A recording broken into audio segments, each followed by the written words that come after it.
Se eu te disser que o homem mais admirado da cidade, o rosto por trás das maiores doações, o patrono de hospitais, escolas e orquestras, viveu 22 anos olhando no espelho e repetindo diariamente uma mentira que tinha nome, sobrenome e endereço. Você acreditaria? E se eu te contar que essa mentira não era uma empresa em paraíso fiscal, nem um balanço maquiado, mas algo muito mais íntimo, mais humano, mais perigoso? Uma segunda família? O nome dele é Augusto Valença. Para os jornais, visionário. Para os funcionários, seu Augusto. Para os investidores, o bilhão que dorme tranquilo. Para os filhos oficiais, pai ocupado. Para a mulher com quem ele dividiu bodas de prata, companheiro exemplar. Para uma menina que nasceu do outro lado da cidade, numa casa de portão descascado e jardim de erva cidreira, Augusto tinha outro nome, Tio Henrique. Você sentiu o sobressalto? Calma, respira. Tudo começou muito antes da primeira manchete, da primeira foto borrada com um zoom agressivo. Começou numa promessa feita no estacionamento de um hospital público, quando Augusto ainda não era capa de revista. Chove fino. Ele segurou a mão de Olívia e disse: Eu volto. Voltou mesmo. Mas não como você imagina. Naquela noite de gala, anos depois, Augusto ergueu a taça de cristal e sorriu daquele jeito treinado em décadas de holofotes. O salão inteiro vibrou. O palco refletia o brilho dos metais e as risadas redondas. Ele falava do novo instituto para jovens empreendedores, do Brasil que dá certo, das oportunidades que tinha tido e queria multiplicar. E falava bem. Um homem que move capital também move palavras. Enquanto isso, a 14 quilômetros dali, numa rua onde o poste falha e os cachorros conhecem pelo nome quem passa, Olívia terminava o jantar. Gabriel, com 19 anos, estudava para a prova. Sofia, com 7, recortava estrelas num papel de pão. O tio Henrique vem? Perguntou sem levantar os olhos. Vem sim, disse Olívia mexendo o molho como quem reza. Os olhos dela, de um verde que só aparece quando a luz dá licença, ficaram presos por um instante na porta. Era terça-feira. Ele sempre vinha às terças. Augusto também contava os passos. Depois do discurso, fotos. Depois das fotos, caminho do lavabo. Depois do lavabo, o elevador de serviço. O motorista já sabia o trajeto em silêncio. Era um segredo profissional, desses que os antigos chamam de lealdade e os novos chamam de compliance. A diferença é que um segredo de balanço corre risco de multa. O dele corria risco de coração. Você já reparou como a culpa tem cheiro? Para Augusto, cheirava a perfume caro misturado com o detergente de limão de Olívia. Ele atravessou a cidade com os dedos tamborilando no couro do banco, e em cada farol vermelho, a memória fazia barulho. A primeira vez que viu Gabriel ainda bebê foi clandestina. A primeira vez que ouviu o pai da boca do menino, fingiu não ter ouvido. Tio Henrique, repetiu apontando para si. Dói ler? Doeu viver. Quando a campainha tocou, Sofia largou as estrelas e correu. Chegou. O abraço foi daqueles que desfazem discursos e dobram gravatas. Olívia secou as mãos no avental e sorriu com a serenidade de quem não exige o impossível, apenas o combinado. O combinado era simples e absurdo. Augusto não tinha outra vida. Augusto tinha 2 mundos. Em um, ele era a estátua. No outro, era um homem de meia idade que abria potes difíceis, colava a asa de borboleta de papel, explicava a regra de 3 e pedia perdão sem usar essa palavra. Você chegou bonito, disse Olívia puxando uma cadeira. Bonito é esse macarrão, ele respondeu. O riso deles tinha um cansaço doce, como música de rádio velha. Gabriel apareceu na porta, alto, a cara do pai que não tinha. E aí, tio? A palavra tio atravessou Augusto como uma brisa que carrega cacos. Ele assentiu, fingindo naturalidade no que era tudo menos natural. Talvez você esteja julgando. Talvez esteja se perguntando por que ele não teve coragem. Não acelera. A coragem, às vezes, é uma porta que você abre e, ao entrar, percebe que não tem saída de emergência. Augusto tentou abri-la mais de uma vez. Numa dessas tentativas, a irmã de Lúcia adoeceu. A empresa entrou no radar de um fundo estrangeiro. Gabriel precisou de um exame caro. O relógio girou. O medo arrastou o tapete. E o tempo... o tempo tem um jeito cruel de normalizar o que começou provisório. Naquela terça, o telefone vibrou enquanto eles jogavam dominó. Era uma mensagem curta, 3 palavras que começam o terremoto de reputações. Amanhã. Foto. Juntos. Augusto travou o dedo sobre a tela. Olívia leu nos olhos dele, porque quem ama exercita a leitura labial da alma. Você foi visto? E perguntou simples. Ele não respondeu. O silêncio foi um sim. A foto que você ainda não viu foi tirada numa esquina qualquer.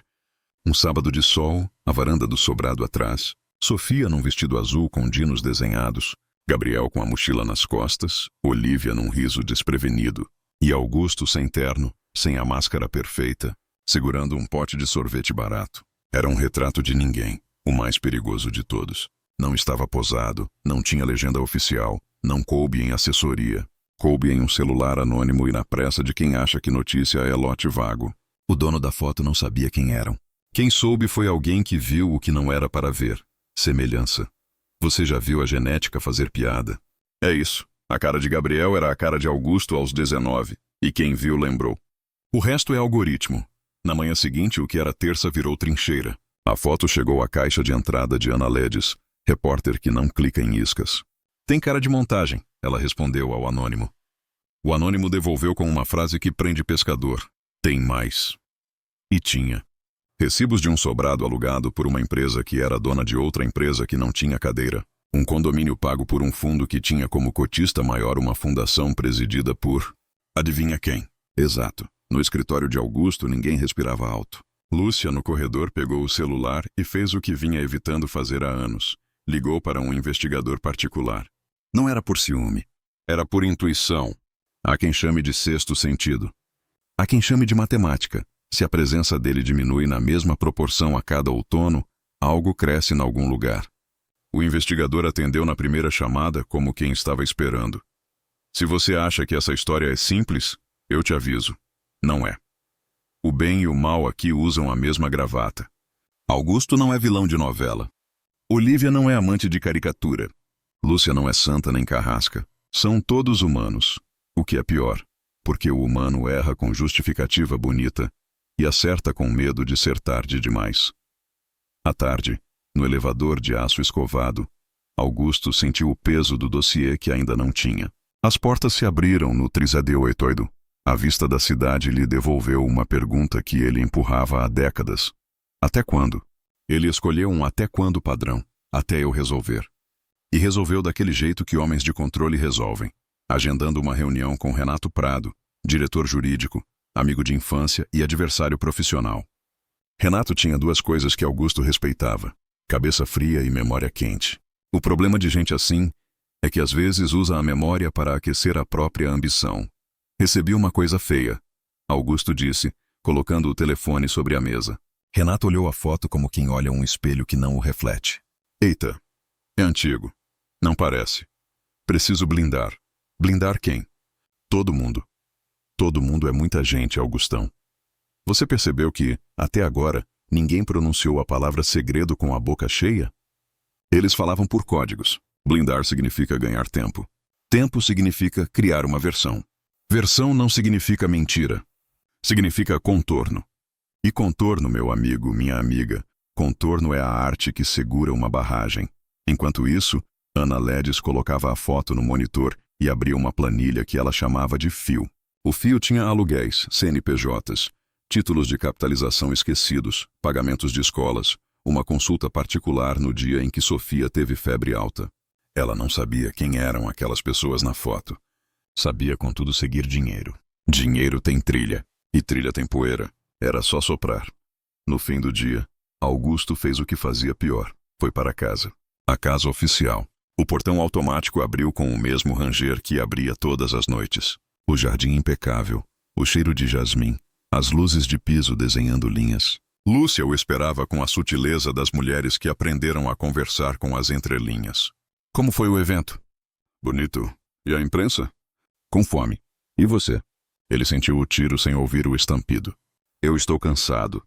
Cansado é uma palavra que, dita do jeito certo, confessa e encobre ao mesmo tempo. Lúcia ouviu confissão e encobrimento. E tomou uma decisão silenciosa. Não perguntaria naquela noite. Há perguntas que, feitas cedo demais, estragam a colheita. Mas há perguntas que, se não são feitas, viram erva daninha. Ela foi dormir com as duas certezas brigando no travesseiro. No quarto ao lado, Tomás, o filho mais velho, pesquisava sobre o estágio de verão na própria empresa do pai. No iPad, abriu uma palestra antiga de Augusto e pausou num frame com a mão suspensa no ar. A frase, "O que me trouxe até aqui", flutuando no canto. O que trouxe Augusto até aqui Era a pergunta que ninguém fazia à voz alta. Tomás, sem saber, estava prestes a descobrir por um atalho. Um rosto parecido demais com o seu. Você ainda está comigo? Porque agora o relógio acelera. Esconder uma segunda família não é só agenda, táxi, conta de luz e retorno de mensagem fora de hora. É, sobretudo, arquitetura emocional. Augusto montou ao longo dos anos um labirinto onde só ele tinha o mapa. No começo, foi por proteção. Proteger Olívia do massacre dos colunistas. Proteger Gabriel da crueldade da curiosidade. Proteger a própria empresa do moralismo seletivo dos acionistas. Depois virou hábito. Hábito vira casa. Casa vira país de Olívia por sua vez. Montou um país dentro de uma gaveta. Uma coleção de bilhetes, ingressos de cinema de terça às 4, desenhos de Sofia com um boneco de gravata que tinha sempre a mesma legenda. Eu e o tio.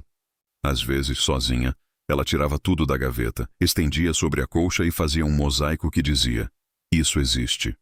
No meio do mosaico, um papel amarelado com a promessa antiga: "Eu volto." Quando Gabriel fez 8 anos e perguntou: "Por que eu não posso dizer que ele é meu pai?" Olívia escolheu a honestidade possível, porque às vezes a verdade precisa de tempo para caber no mundo. Gabriel aceitou como as crianças aceitam as leis da física antes de aprender a provar fórmulas. Mas a adolescência chegou e a física da alma mudou. A equação tio P mais pai começou a dar resto. Foi Gabriel quem primeiro percebeu o risco do retrato. Ele viu a foto publicada num perfil pequeno de fofoca de bairro, sem nenhum nome, uma postagem perdida. O algoritmo é um pescador paciente. Gabriel printou. "Mãe, olha isso." Olívia segurou o celular como quem segura uma carta de tarô. "Alguém viu a gente." "Viu e não sabe o que viu", disse Gabriel, tentando consolar e se consolar. Por enquanto. Augusto recebeu o print numa mensagem de voz que começou com amor e terminou com cuidado. Amor era a palavra que eles tinham proibido em voz alta durante anos. Não por falta de amor, por excesso de consequências. Usar amor naquela noite foi um pedido de trégua. Cuidado foi alarme. A trincheira tinha sido localizada. Ele respondeu curtíssimo: "Estou indo." Você já sentiu o momento exato em que uma vida torna-se inadiável? Para Augusto, foi naquela noite, dirigindo sozinho pela pista, que ele poderia fazer de olhos fechados. O anel de casamento estava no dedo como sempre. Ele encostou no acostamento e tirou. Não era um ato de traição. Era um gesto de repouso. Por meia hora ele seria apenas o homem que sabe onde fica a colher de pau e quem atende a porta sem olhar pelo olho mágico. Ele respirou fundo. "Eu volto", repetiu, e voltou. Na mesa de Olívia, o macarrão de terça virou ritual de despedida de solteiro eterno. Eles comeram pouco. Sofia, cansada, adormeceu no sofá. Gabriel ficou no quintal, ouvindo a conversa de longe sem querer, sem poder, sem saber se aquilo mudaria alguma coisa. "A foto vai crescer", disse Augusto. "Sempre cresce. Você pode impedir?" Perguntou Olívia sem ironia. "Posso atrasar. E o resto?" "O resto é o que eu devo há 20 anos." Olívia não chorava fácil. Tinha desaprendido na primeira febre de Sofia sem ele. Tinha desaprendido no recital de escola em que faltou cadeira para o tio porque todos os pais estavam lá. Naquela noite, no entanto, um choro veio miúdo, silencioso. Ela não pedia anúncio na coluna social, não pedia briga de mansão, não pedia anel. Pedia tempo organizado, um calendário com feriados combinados. Pedia o sol que não precisasse se esconder toda terça. "Eu não quero te perder", ela disse, simples. "Você já me tem", ele respondeu, tão simples quanto. E essa foi a primeira mentira verdadeira da noite. Longe dali, Ana Ledes, a repórter, abriu uma janela. Fundação Valença, Estatuto. Outra janela. Prado em Associados, Clientes. Outra. Matriz Societária, Valença Participações. Ela tinha o dom mais perigoso do jornalismo investigativo: paciência. Paciência é uma pá. Se você cava no lugar certo, acha água. No meio dos documentos, um nome apareceu mais de uma vez numa posição que não combinava com anonimato: Manuel dos Reis. No papel, contador. Na prática, elo. E o elo, quando puxa, traz o colar inteiro. Ana mandou uma mensagem curta: "Café amanhã?" Manuel visualizou e não respondeu. O silêncio de quem deve favor a poderoso tem ruído próprio. Lâmpada prestes a queimar. Ana sabia esperar o estalo. No dia seguinte, o investigador de Lúcia retornou com um envelope pardo. Não entregou por e-mail, porque digital deixa pegada. Lúcia abriu devagar. Fotos, datas, uma rotina. Terças e quintas. Casa térrea, mulher, 2 jovens. Mercado do bairro. Padaria da esquina. Uma banca de revista que ainda resistia com seus heróis de capa colorida e suas manchetes sobre astros. Lúcia espalhou tudo sobre a mesa da copa e, pela primeira vez em muitos anos, sentiu a comida levar uma eternidade para descer. Não houve grito, não houve prato no chão. Houve uma frase: eu sabia. E o sabia não era sobre traição.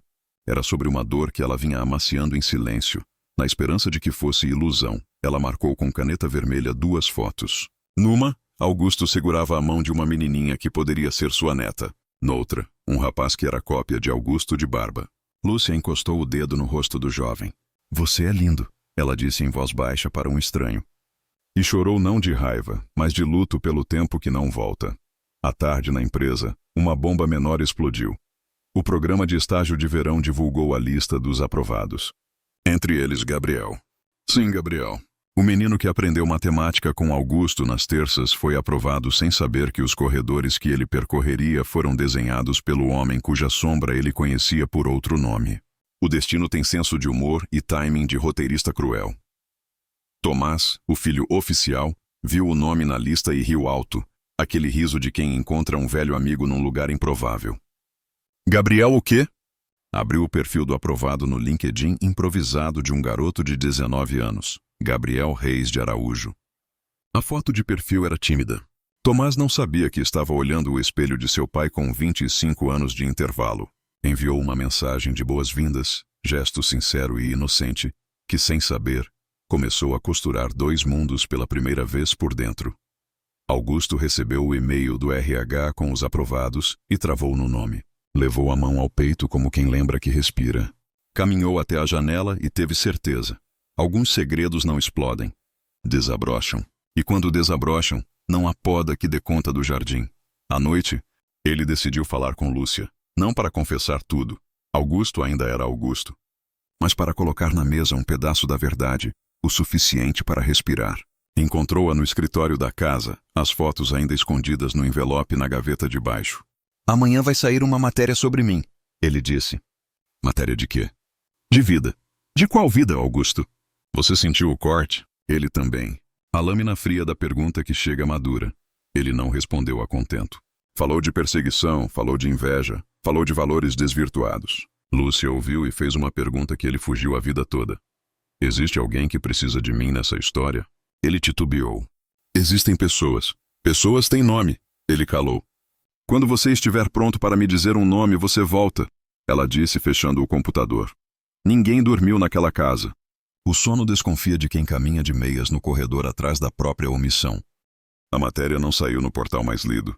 Saiu num site médio, daqueles que o grande público diz que não lê, mas lê, e os grandes jornais fingem ignorar até que não dê mais. A manchete evitava o sensacionalismo. Fundação ligada a Augusto Valença mantém despesas pessoais de família em bairro da Zona Norte. Sem a palavra segunda. Sem a palavra amante. Apenas a palavra que Augusto respeitava e temia. Fundação. No primeiro parágrafo, dados duros. No segundo, a foto de sábado. No terceiro, um detalhe que a internet farejou como tubarão. A semelhança de Gabriel com Augusto. O comentário mais curtido dizia: se esse rapaz não é filho dele, eu sou astronauta. O segundo comentário: que bom que pelo menos não é mansão. O terceiro: hipocrisia filantrópica. E o quarto: que ninguém esperava. E se for uma história de amor? Quem somos nós? A empresa emitiu uma nota seca. A Fundação Valença pauta-se pela legalidade e transparência. A assessoria ligou para Augusto. Não olhe comentários. Ele olhou. É humano. Lúcia não precisou ler nada. Já sabia o suficiente. Pegou o envelope pardo, tirou de dentro as 2 fotos que havia marcado e colocou sobre a mesa da sala. Quando Augusto desceu, a casa cheirava a café queimando no fundo da chaleira. Você me deve nomes, ela disse sem elevar a voz. Olívia, ele respondeu como quem entrega a primeira peça do corpo de delito. E as crianças? Gabriel, Sofia, Lúcia assentiu. Não perguntou desde quando. Sabia que desde quando não cura. Apenas mediu com os olhos o homem que amou e o homem que desconhecia. E falou a frase mais adulta que alguém já disse naquela casa. Não vou te humilhar. Mas eu vou me retirar. Nesse retirar não havia abandono teatral. Havia um ato cirúrgico. Lúcia foi para a casa da irmã. Levou consigo a dignidade, a mala pequena e o silêncio que arma a mente para uma guerra que, no fundo, ela não queria travar. Antes de sair, deixou um bilhete para Tomás e Marina, os filhos. Amo vocês. Vocês não precisam escolher lados. Precisam escolher o que é certo. Tomás recebeu o recado no momento em que atravessava a catraca da empresa. Na mesa do novo estagiário, um crachá provisório. Gabriel R. Araújo. Tomás travou. Lembrou da manchete. Lembrou da foto. Lembrou do rosto. O coração acelera antes do entendimento. Ele respirou e, num impulso que faria diferença para sempre, foi até a mesa de Gabriel com um copo de café. Primeiro dia é um caos. Sou o Tomás. Valeu, disse Gabriel, com um sorriso meio triste. Sou o Gabriel. Os dois apertaram as mãos. O mundo fingiu normalidade. O elevador tocou o ding de sempre, mas algo ali tinha mudado de lugar. No 308, Renato Prado, o jurídico, analisava o estrago e via oportunidade. Homens assim farejam poder no cheiro de fumaça. Augusto vai cair. Quem levanta? A pergunta que ele não deveria fazer, mas fazia. Enquanto isso, Ana Ledes recebia no café da esquina um homem de óculos grossos e mãos que suavam por dentro do guardanapo. Manoel dos Reis. Eu não aguento mais, ele disse, sem que ela perguntasse. Ana tomou nota sem gravar. Um gesto que cria confiança. Ninguém mandou você participar, ela arriscou. Eu só assinei. Quem mandou eu ter medo? Medo de quê? De dizer não para gente grande. Você aí do outro lado talvez queira atalho, quer a explosão, a cena da porta batendo, o vídeo viral, o pânico na bolsa. Calma. A vida, quando quer ensinar, dá voltas. E essa história não é sobre o barulho da queda. É sobre o silêncio que antecede o barulho e as escolhas que decidem o tom do impacto. Augusto, pela primeira vez em décadas, desceu para o térreo da própria empresa sem terno, sem comitiva, sem telefone. Sentou no banco de concreto do jardim do prédio e ficou olhando gente entrar e sair. Ninguém sabe muito o que fazer quando vê um rei sentado no chão. Alguns cumprimentaram tímidos, outros fingiram não ver. Uma moça deixou cair um grampo e ele, num gesto ridiculamente humano, abaixou e entregou. Obrigado, seu Augusto. É só Augusto, ele corrigiu, sem perceber que aquela correção era um pedido de absolvição ao universo. No fim do expediente, Tomás e Gabriel saíram pelo mesmo portão. Caminharam alguns metros lado a lado. Você tem uma cara familiar, disse Tomás, meio rindo, meio sério. Gabriel também riu. Já me disseram isso. Talvez a gente se trombe por aí. Talvez. Eles se despediram. Foram cada um para o seu lado. O mapa da cidade continuou o mesmo, mas as ruas trocaram de nome dentro deles. Em casa, Augusto encontrou a sala vazia. O arranjo de flores sobre a mesa parecia um guarda-chuva esquecido no verão. Ele fez o que vinha evitando. Dirigiu até a rua de Olívia sem avisar. Tocou a campainha. Gabriel abriu. Os dois se olharam como se estivessem numa beira de rio, um de cada lado, esperando a ponte aparecer. Posso entrar? Pode. Entrou. Sofia correu e pulou no pescoço dele com a alegria legítima de quem não lê jornal. Tio, a professora disse que as estrelas grandes também caem. Augusto apertou aquele corpinho miúdo com um cuidado que parecia uma oração. Só caem quando o céu precisa arrumar a casa, ele respondeu. Olívia, parada na cozinha, secou a mão no avental e encontrou os olhos dele. E então? Eu disse os nomes. E agora? Agora eu vou dizer os meus. Você sente a virada? Ela começou ali, com duas frases que custaram 20 anos para ficarem prontas. No dia seguinte, às 10 da manhã, Augusto convocou uma coletiva de imprensa. Não no auditório da empresa, não no Hotel 5 Estrelas, mas no pátio do instituto que levava seu sobrenome, aquele onde jovens aprendiam a transformar ideia em renda. Foi escolha calculada. Foi. Foi também simbólica? Muito. O homem que por décadas desenhou gráficos resolveu falar diante de lousas. As cadeiras de plástico, alinhadas em pressa, fizeram um ruído que jornalistas conhecem bem. O som de história. Ele subiu num palco baixo. Sem teleprompter. Respirou.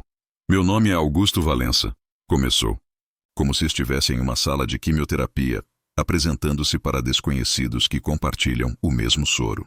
Nos últimos dias, foram publicadas informações sobre a minha vida privada. Algumas corretas, outras incompletas. Hoje eu devo uma verdade. Silêncio. Não aquele silêncio que pede frase de efeito. Um silêncio que amacia o coração para apanhar.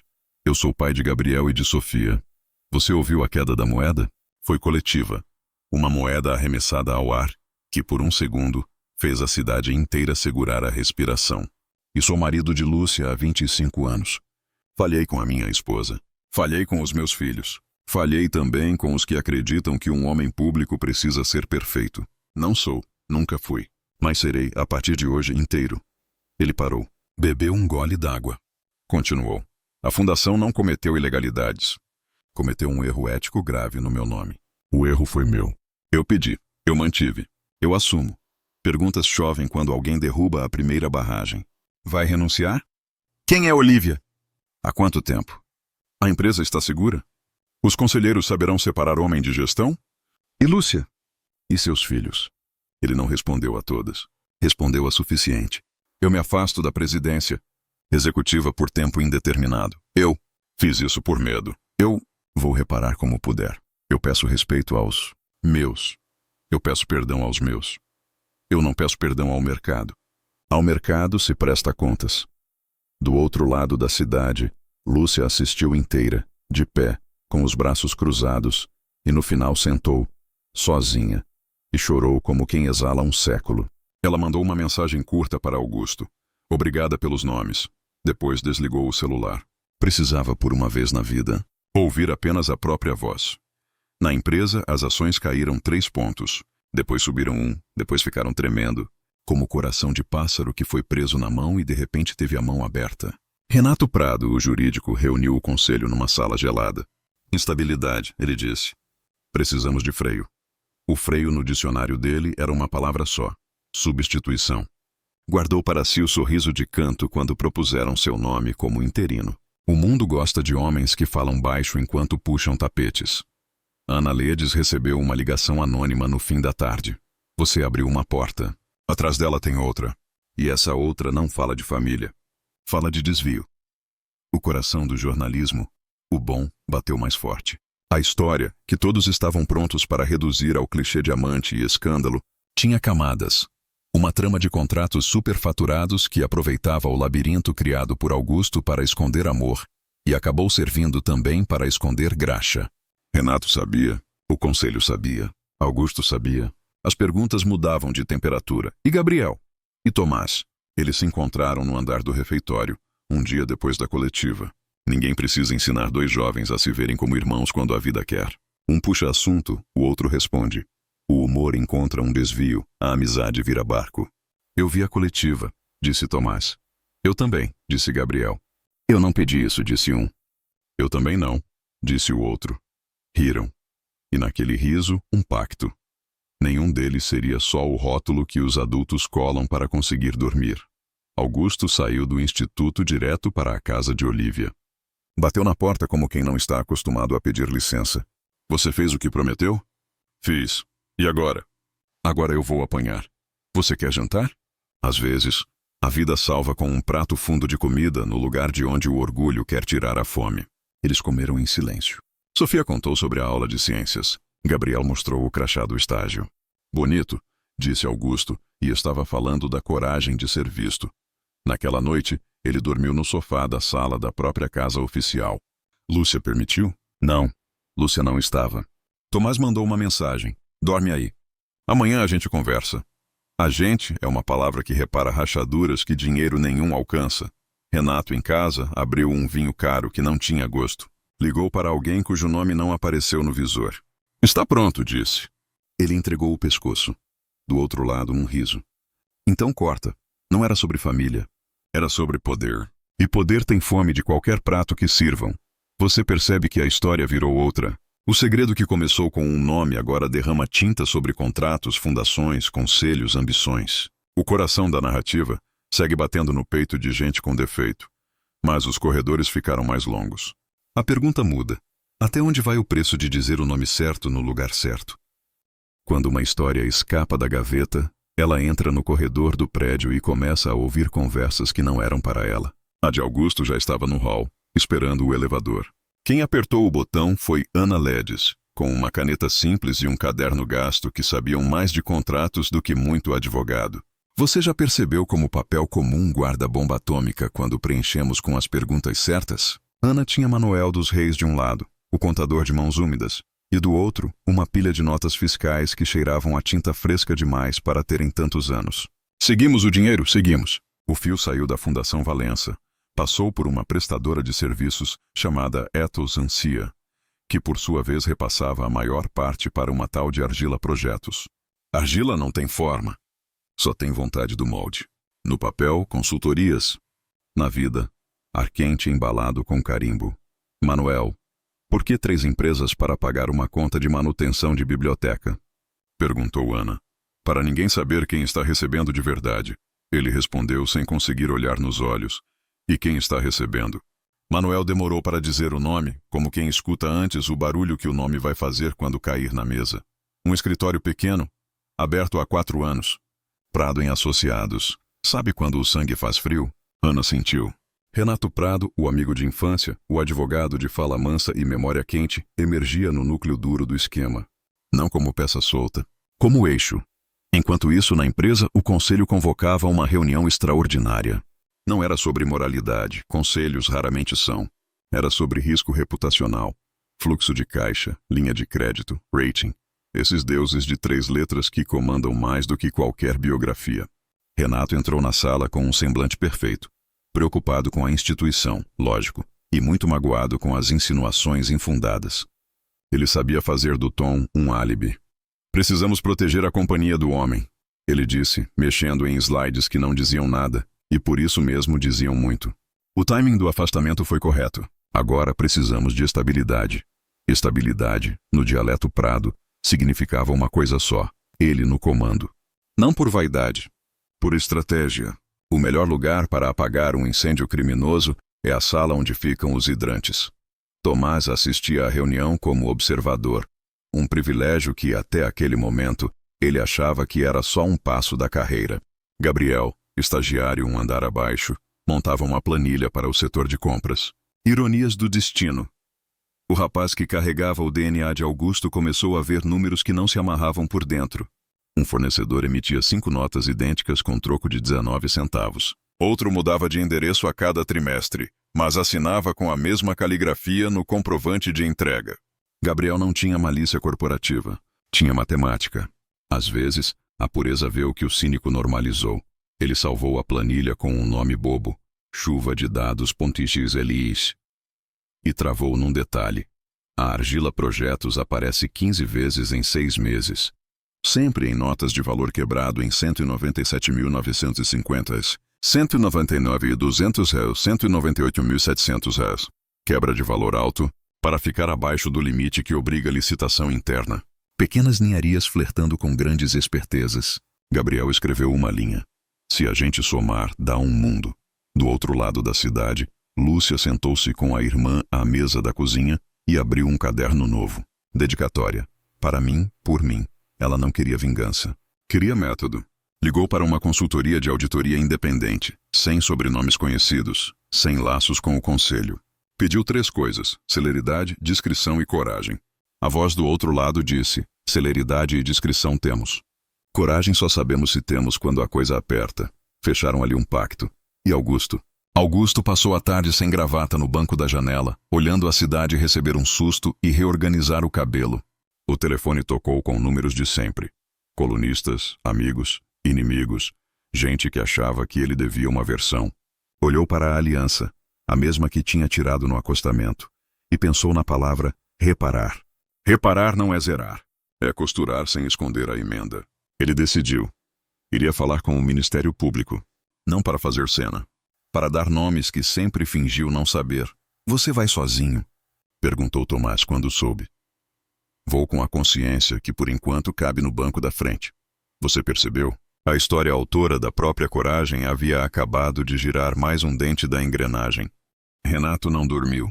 Homens como ele não dormem quando pressentem oportunidade e ameaça ao mesmo tempo. No dia seguinte, antes de o sol parecer gente, ele já tinha despachado 3 cartas extrajudiciais. Uma para o site que publicou a matéria, outra para a fundação cobrando explicações públicas sobre a exposição indevida de beneficiários.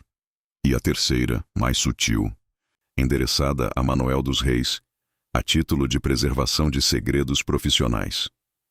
Cartas de advogado são como guarda-chuvas gigantes. Parecem proteção. Servem também para derrubar quem vem de bicicleta. Renato queria assustar, ganhar horas, talvez dias. Tempo é a moeda do culpado. Mas Ana Ledes havia aprimorado a arte de não perder o passo. Em vez de publicar manchete aos berros, soltou uma matéria didática, com fluxos desenhados como se fossem trilhas de parque.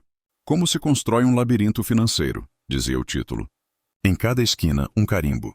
Em cada carimbo, um nome. Ela não acusou, mostrou. O público, quando é tratado como adulto, sabe fazer contas. No conselho, o contra-ataque foi lhe entregar o bastão interino. Renato aceitou com resistência teatral. Se é para o bem de todos. Você sabe como termina essa frase. Na mesma tarde, determinou a suspensão da consultoria independente que Lúcia havia contratado, para evitar redundâncias e ruídos. Lúcia não se abalou. Assinou outro contrato, desta vez em seu próprio nome, como pessoa física. As pessoas subestimam o alcance da assinatura de uma mulher decidida. Você quer brigar com quem sabe usar as regras do tabuleiro, avisou a irmã. Eu não quero brigar. Quero luz. Enquanto a luz era buscada, a sombra se mexia. Um dossiê de denúncias sobre Ana começou a circular em grupos de WhatsApp. Foto antiga de uma manifestação, uma frase tirada de contexto, um boato sobre parente em cargo público. Renato jogava como quem já jogou antes. A diferença é que agora havia olhos de mais atentos. Um vídeo discreto vazou, Manuel saindo do Ministério Público. A legenda dizia: pessoas comuns também cansam. De repente, o contador de óculos grossos tinha fãs anônimos. É a internet criando heróis onde antes só havia ponto final. E Gabriel? Voltamos a ele. Subiu ao refeitório com a planilha debaixo do braço e a coragem que não pediu licença. Achou Tomás sozinho, comendo devagar. Eu vi umas coisas estranhas nos dados, disse simples. Estranhas como? Repetição de valores altos, empresas ponte, serviços que não acontecem. Tomás sentiu o estômago descer como um elevador vazando cabo. Ele já tinha visto o mesmo, mas nunca com a clareza fria de uma planilha honesta. Resolveram juntos. Criaram um relatório técnico, sem drama, só números, apenas 2 perguntas no final. Quem assinou? E quem recebeu? Assinaram os 2. Entregaram ao comitê de auditoria da empresa, bypassando o interino. Era um movimento ousado. Ousadia, às vezes, é só um jeito de dizer não quiseram me dar microfone. Trouxe um megafone. Renato leu o relatório no mesmo dia. Chamou os 2 para uma conversa acolhedora. Acolhimento tem jeitos. O dele era um sorriso que nunca encostava nos olhos. Meninos, vocês são ótimos, mas imaturos. Isso é sério. Vocês podem estar entendendo errado. Pode me mostrar onde está errado? Perguntou Gabriel. Posso. Quando vocês tiverem maturidade e cargo. Tomás percebeu o truque. Rasgou com elegância. Com todo respeito, doutor. Maturidade é aceitar números que te desagradam. Cargo é só cadeira. Número é parede. Renato não respondeu. Mandou uma mensagem curta a alguém. Cuide do estagiário. A resposta veio com 2 pontos e um polegar levantado. Observe isso. Em histórias como essa, às vezes, o mal se expressa com emojis. Na volta para as mesas, Gabriel encontrou seu e-mail bloqueado, por motivos de segurança. Tomás estourou a pequena burocracia com um telefonema. Aprendeu cedo que há portas que só abrem no grito certo. Voltaram ao trabalho. O vento já não era neutro. No fim do dia, Lúcia recebeu o laudo preliminar da auditoria independente. As cifras não eram devastadoras, mas os padrões eram. Quando a mesma torneira pinga em 5 banheiros diferentes, você não troca só o registro. Você pergunta quem instalou a tubulação. E o nome do encanador, mais uma vez, aparecia escrito com tinta que não desbota fácil. Prado, ela ligou para Augusto. Eu vou até o fim, eu sei. A diferença é que eu vou de luz acesa. É assim que se caminha sem tropeçar. Você está sentindo? A água ganhou correnteza. Em breve bateria na pedra certa. Algumas relações nascem antes do nome. A de Tomás e Gabriel nascia ali. Uma parceria que se parece com amizade, mas tem qualquer coisa de passado compartilhado que ninguém contou. Eles começaram a almoçar juntos por acaso. Se reconheceram nas manias pequenas, nos silêncios que não exigiam explicação. Tomás percebia no olhar de Gabriel a fome de fazer direito. Gabriel via em Tomás a vontade de desarmar bombas que ele não tinha armado. Você odeia meu pai? Perguntou Gabriel, um dia no estacionamento. com a honestidade de quem está cansado de pensar sozinho. Tomás ficou em silêncio um segundo a mais do que seria confortável. Não consigo. Odeio o que ele fez com a minha mãe. Mas quando olho para ele, vejo alguém tentando aprender algo que eu aprendi aos 15. Que não dá para adiar o nome certo para sempre. E você me odeia? Por quê? Porque eu existo. Tomás sorriu, triste e bonito. Eu odeio o absurdo de terem te empurrado para fora do álbum. Você não é culpa. É consequência. Foi ali, num diálogo curto, que os dois decidiram. Não deixariam adultos de fala difícil decidirem o futuro por eles. Passaram noites comparando contratos, cruzando datas com entregas, brincando de fazer o trabalho que muita gente com gravata ganha para fingir que fez. Descobriram uma rotina. Sempre que um padrão aparecia, um e-mail padrão também aparecia, vindo de um endereço compliancevalenca.com. A mensagem dizia sempre o mesmo: revisado e aprovado por RP. RP, 2 letras. Talvez você pense em registro de preço. Não. Pensamos os 3 na mesma pessoa. Gabriel levou Sofia à escola numa quinta-feira de sol. No caminho, ela perguntou: o tio agora é pai? O tio sempre foi pai. Agora ele falou alto. Falar alto dá medo? Às vezes dá. Às vezes salva. Ela fez que sim, séria como só crianças conseguem ser. Ao descer do carro, olhou para o céu. As estrelas não caíram hoje. Disse como quem entrega relatório. Não. Hoje o céu só arrumou a cama. Voltemos aos adultos. Ana recebeu mensagem de um número novo. O texto era estranho. Quero falar, mas só se for hoje. Marcou num banco de praça, perto de uma banca que vendia revista velha e pipoca com sal demais. Chegou um rapaz de boné, olhar de canto. Entregou um pendrive. Tem um áudio. O doutor falando com um fornecedor. Eu trabalhava de suporte no TI. Eles esqueceram que o sistema grava. Você tem medo? Tenho. Mas tenho mais medo de virar cúmplice pelo silêncio. Ana ouviu o áudio numa salinha de redação com cheiro de café velho. Voz de Renato inconfundível, orientando a fatiar notas, a resolver com a fundação que é mais flexível, a não envolver o Augusto nesse detalhe, para ele poder negar com sinceridade. Frases como punhais com guardanapo de linho. O tipo de coisa que dá cadeia e editorial. Ela ligou para o editor. Está grande, está grande. Vamos com tudo? Vamos com método, e método. Você já aprendeu. É luz que não ofusca, ilumina. Augusto entrou no Ministério Público com uma pasta fina e uma vontade de encolher. Aceitou ser ouvido como colaborador. Não era delação de novela com fiscais batendo na mesa. Era uma conversa cartesiana, com termos que cheiram a fórmulas e ajustes. Ato de gestão, anuidade compulsória, governança, compliance. Ele não tentou se pintar de vítima. Vítima não arma a agenda. Disse que errou. Descreveu como autorizou que a fundação pagasse despesas privadas. Entregou nomes, mostrou e-mails em que dizia resolve com o Renato. Como quem terceiriza o inferno. O senhor tinha ciência dos contratos com a argila? Perguntou a promotora. Eu tinha ciência da existência. Eu não tinha ciência do vício. O senhor se abstém de responsabilidades? Não. Se eu estava lá e deixei acontecer, eu sou responsável. Você notou? Não é todo dia que ouvimos alguém adulto praticar a frase inteira sem rodapé. Augusto saiu dali mais leve e mais pobre. Se comprometeu a ressarcir a fundação. Colocou imóveis à venda. Peitou o conselho para separar de vez o cofre da filantropia do cofre da empresa. E, sobretudo, ligou para Lúcia com uma proposta que não era de reconciliação.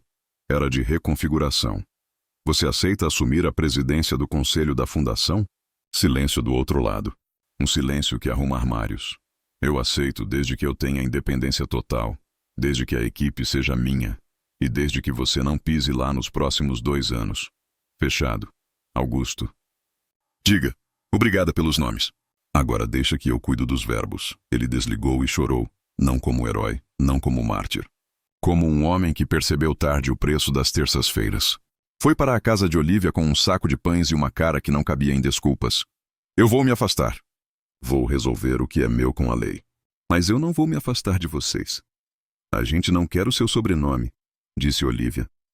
A gente quer a sua terça, então é isso que eu vou trazer. E se eu falhar, você me puxa de volta com a mesma mão com que mexe o molho. Sofia prestou atenção na conversa como quem mede grãos de arroz. Gabriel olhava o pai e via, pela primeira vez, alguém que desistia de ser estátua. De estátuas ele nunca gostou. Sempre preferiu bancos de praça. Na empresa, o clima era outro. O relatório dos irmãos virou pauta de comitê de verdade. A auditoria independente trouxe uma lista de recomendações com números e prazos. Renato perdeu a serenidade de filme. Quem perde o monopólio do tom cedo ou tarde perde o microfone. Isso é caça às bruxas, ele disse. Num e-mail copiado para muita gente. Isso é cumprir norma que você assinou, respondeu uma conselheira. Você adivinha? Ele preferiu falar de bruxas. Quem tem medo da luz nem sempre tem medo das chamas. A reportagem saiu numa terça, naturalmente, às 9 da manhã. Título limpo. Esquema de consultorias superfaturadas, usou fundação como válvula, e escritório ligado a interino coordenou fluxo. No corpo, o áudio. Na ponta, um diagrama claro. Em anexo, documentos. A matéria não gritava. Quem gritou foi a realidade quando leu seu próprio nome na legenda. O Ministério Público pediu busca e apreensão no escritório de Renato no meio da tarde. Não foi espetáculo. Foi burocracia, mas a notícia galopeia sem pedir licença. No elevador da empresa, os olhares se cruzaram como flechas sem ponta. Tomás e Gabriel, no 12º andar, ouviram o barulho de passadas rápidas. Ana, do lado de fora, atualizou o texto com cautela de cirurgiã. Manuel recebeu uma mensagem. Você salvou gente. Renato foi conduzido para depoimento. Não deu show, não xingou, não chorou. Falou baixo, como sempre. A diferença é que agora as palavras eram cercadas de papéis que não obedeciam à vontade do orador. O conselho o destituiu no mesmo dia, sem derramar lágrimas públicas. A empresa anunciou um comitê gestor temporário com 3 nomes técnicos e sem carisma. E isso, por incrível que pareça, foi um acerto. Às vezes, o que salva é o sem graça. Lúcia apareceu, no fim da tarde, na fundação que agora presidia. Não deu entrevista. Cumprimentou cada funcionário pelo nome. Pediu a cada um que lhe explicasse o trabalho como se ela fosse uma doadora curiosa. No final, reuniu todos e disse: a partir de hoje, a gente troca o trilho por estrada. Trilho é bom para quem já sabe a rota. Estrada é boa para quem precisa desviar. Todos entenderam. A fundação viraria aquilo que sempre deveria ter sido. Um lugar de verbo limpo, com nome certo no papel certo. E Augusto? Augusto sentou no fundo da sala sem aparecer. O homem que sempre esteve no palco aprendeu a estar no banco de trás sem morrer por dentro. Ao sair, uma funcionária tímida se aproximou. Meu filho entrou no instituto por causa de uma bolsa. Eu não sei o que vai ser, mas obrigada. Ele não segurou as palavras como quem segura moeda. Soltou-as como se elas soubessem voltar. Obrigado você por ter confiado mesmo quando eu não merecia. Naquela noite algo raro aconteceu. Olívia mandou uma mensagem para Lúcia. Não era uma provocação. Era um pedido de encontro. 2 cafés. Sem história. Marcaram num lugar neutro. Perto de uma livraria que vendia marcadores em forma de folha. Sentaram-se frente a frente como 2 mulheres que atravessaram a mesma ponte, pegando em corrimões diferentes. Não se mediram com olhos de rival. Mediram o tamanho da dor de cada uma. Eu não quero o que é seu, disse Olívia. Eu não quero que os filhos do meu marido vivam sem nome, disse Lúcia. Eu quero uma vida simples. Eu quero uma vida limpa. Podemos querer as 2? Vamos começar querendo que as crianças tenham calendário. No final, se abraçaram com o mesmo respeito que há em acender uma vela no altar de outra religião. Não era amizade. Era uma trégua adulta, firmada com a tinta que não borra, a do futuro dos filhos. A reconstrução parece lenta porque a destruição faz barulho. Mas ela acontece, e acontece em camadas. A empresa aprovou um programa robusto de integridade com gente que entende do assunto e não decora o jargão. Portal de transparência, auditorias cruzadas, rodízio de fornecedores, canal anônimo com resposta em 48 horas, ciência de dados para flagrar padrões suspeitos. Gabriel foi contratado, agora oficialmente, para entrar na equipe que desenharia os modelos. Tomás assumiu a tarefa ingrata e bonita de ser o elo entre o novo comitê e o chão da fábrica. Sem cara de fiscal, com jeito de ponte. A gente vai ser odiado, disse Gabriel, rindo na segunda-feira, entre um script em Python e um café. Por um tempo, respondeu Tomás. Depois vão ver que paga salário e fica mais barato. Ética, além de justa, é barata no longo prazo. Na fundação, Lúcia reviu cada gasto, cada convênio. Conversou com secretarias, chamou voluntários. Criou cotas de bolsas com transparência em planilha pública que até criança entende. Virou símbolo de uma coisa rara. Firmeza sem barulho. Quando tentavam transformá-la em heroína de capa, ela sorria com leveza de quem sabe o perigo da idolatria. Herói na fundação era quem conseguia um primeiro emprego. Ana ganhou um prêmio que ela nunca foi buscar. Preferiu uma doação para o jornalismo local. Sabe o que ela comprou para si? Um caderno novo e uma caneta igual à antiga. O mundo muda, o método não. E Augusto? Terapia, muita. Frase de efeito nenhuma. Vendeu 2 imóveis, ressarciu a fundação, assinou um termo de compromisso com a justiça. Passou a frequentar a escola de Sofia nos dias de reunião de pais, como pai, dito sem subterfúgio. Sofreu comentários, claro. O mundo gosta de julgar com base no capítulo que assistiu. Ele aprendeu a engolir sem deixar amargar. Uma vez, numa reunião, Sofia levantou a mão. Meu pai é famoso. Pelo quê? Perguntou a professora com doçura. Por ter errado e por ter pedido desculpa. A sala inteira fez um ó de novela não permitida. A professora escreveu no quadro: errar e pedir desculpa. Aula de hoje. Augusto olhou para a filha e tomou a lição como se fosse para ele. E era. Numa tarde de vento bom, Lúcia e Augusto se encontraram numa praça. Não se tocaram. Não precisavam. Eu não sei se um dia tem volta, disse ela, com a honestidade que sempre foi sua assinatura. Eu não vim pedir volta. Vim dizer obrigada por não ter me deixado virar só um escândalo. Você se salvou. Você me deu a chance. Quem deu a chance foram os meninos. Eles fizeram o que a gente não teve coragem. Ele assentiu, olhando lonjuras, o sorriso curto de quem aceita a humildade que a vida serve quando a gente insiste em chutar o prato. E Olívia? Perguntou Lúcia. É a mãe de 2 pessoas que eu amo. A nossa relação tem mais culpa do que glamour, mas tem afeto. A gente está aprendendo onde ele cabe, que caiba nas terças. E que caiba nos boletos. Caberá. Dito isso, riram. A vida, quando amadurece, permite risos que não ferem. 12 meses podem parecer pouco quando somados aos 20 anos de esconderijo.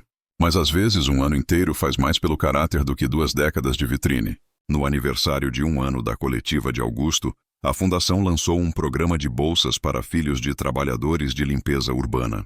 O primeiro selecionado subiu ao palco com a mãe e um boné torto. Lúcia aplaudiu sem guardar o aplauso para si. Augusto assistiu em pé, no fundo, sem flashes. Olívia estava do outro lado da sala, com Sofia, que pedia pipoca.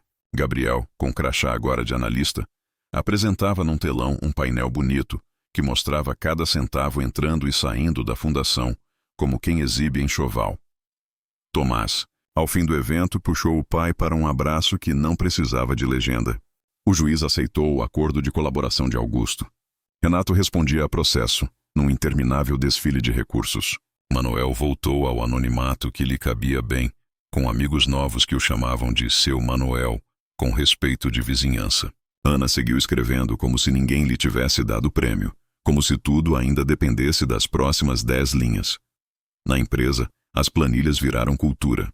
O novo General Counsel era uma mulher negra, de fala simples e olhar de microscópio. Uma frase dela virou corrente nos corredores.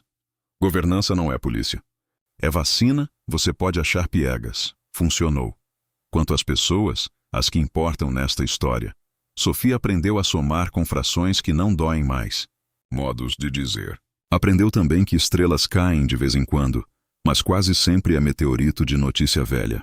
Gabriel continuou no curso, tirou certificações que valem mais pelo caminho do que pelo selo e publicou um texto anônimo num fórum falando sobre como é entrar na empresa do pai sem dizer a ninguém que aquele homem é seu pai.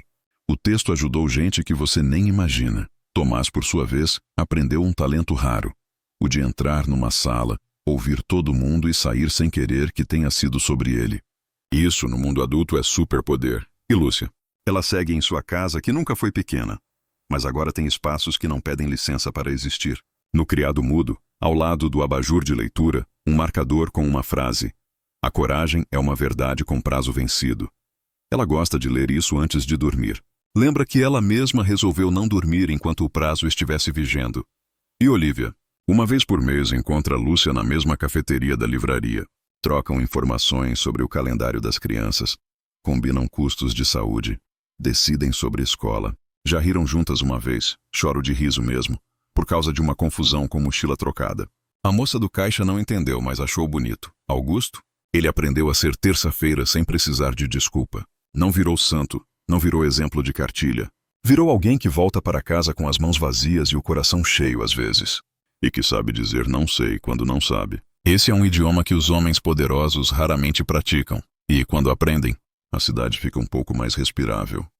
No último dia de aula do ano de Sofia, a professora pediu que cada criança escrevesse uma frase que queria guardar. Sofia, concentrada, escreveu: "Meu pai é inteiro." A professora perguntou se ela queria decorar com adesivos. Sofia respondeu: "Não precisa. Inteiro já é enfeite suficiente." Se você chegou até aqui, tem algo em você que respeita nomes e verbos na mesma frase. A história que começamos com uma foto mal capturada e um pote de sorvete barato virou um mapa de quedas e reconstruções. Augusto Valença, o empresário bilionário que escondeu uma segunda família, não ganhou absolvição na internet, nem punição eterna no tribunal da praça. Ganhou o que as pessoas às vezes merecem quando fazem o trabalho duro, a chance de reparar. E reparar, a gente repetiu, não é apagar, é costurar mostrando o remendo. Lúcia demonstrou que dignidade não é vingança, é método. Olívia mostrou que amor não precisa de holofote, mas exige fronteiras. Tomás e Gabriel ensinaram, com uma planilha e um abraço, que a próxima geração talvez seja melhor não porque nasceu mais pura, mas porque se recusou a aceitar o cinismo como mobília. Sofia, com suas estrelas e suas frases simples, lembrou que às vezes o céu só está arrumando a cama, e que cair pode ser um jeito de ajeitar. E você? O que você faz com essa história agora? Você conhece alguém que foi empurrado para fora do álbum? Já empurrou alguém sem perceber? Já acolheu alguém de volta? Já seguiu o dinheiro dentro de você para saber a quem você paga a conta do silêncio? Histórias assim mexem no que a gente esconde embaixo do tapete da rotina. Se doeu, talvez seja porque tocou no lugar certo. Se aliviou, talvez seja porque você já fez ou viu alguém fazer o caminho de volta. Se essa narrativa te prendeu, se te fez pensar, se te fez respirar fundo em algum parágrafo, me ajuda a espalhar. Curte o vídeo, se inscreve no canal e ativa as notificações. Isso faz uma diferença gigante para a gente continuar trazendo histórias humanas, completas, que não subestimam a sua inteligência. E já que você curte narrativas intensas, o próximo vídeo está especial. O juiz que condenou o próprio pai, entre a toga e o sangue. É um mergulho em escolhas impossíveis e consequências que doem, do jeitinho que você gosta, com começo forte, meio que não solta e final que conversa com a vida real. Obrigado por ficar até o fim. A gente se encontra no próximo capítulo. Até já.